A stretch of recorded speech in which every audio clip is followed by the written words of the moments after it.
verticale et une rotation horizontale, avec un système d'engrenage, si vous voulez, dont je ne vais pas vous raconter, qui fait que la plupart du temps, c'était ce qu'on appelle la lanterne, qui, bon, enfin, bref, peu importe, à chaque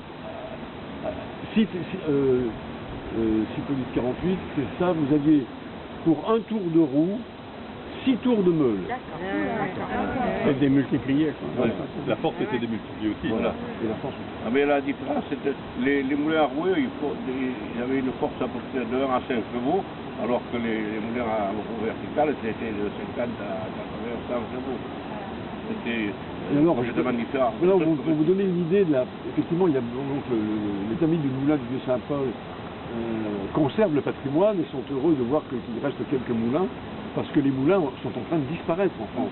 Pourquoi il y a de plus en plus d'associations de défense des gens et d'amis des moulins, car vous aviez le plus grand recensement qui a été fait, naturellement par Napoléon, en 1809, montrait qu'il y avait plus de 98 000 moulins en France. Aujourd'hui, vous en avez moins de 1000. Non, il y avait 800 dans les Landes. Voilà. Il y avait dans les Landes, oui, enfin. Autour de 800, 746. Voilà. Et toujours, par rapport au moulin à vent, dans un rapport toujours de 1 à 4, c'est-à-dire pour un moulin à vent, vous aviez 4 moulins à eau. Il n'y en a plus. Après, on les a remis en fonction pendant la Deuxième Guerre mondiale, justement pour pouvoir avoir un peu de farine.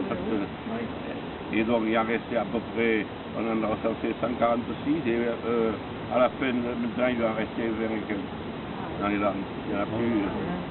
Après, en état de fonctionner. Il reste les bâtiments, mais ils sont plus. Il n'y en a plus aucun qui fonctionne.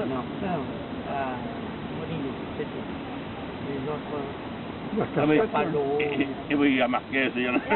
Il y a pour y aller, il fonctionne. La meunière, elle fait la démonstration, la meunière. Elle veut vendre d'ailleurs, si quelqu'un veut acheter. Il y en a une vingtaine qu'on pourrait remettre en état.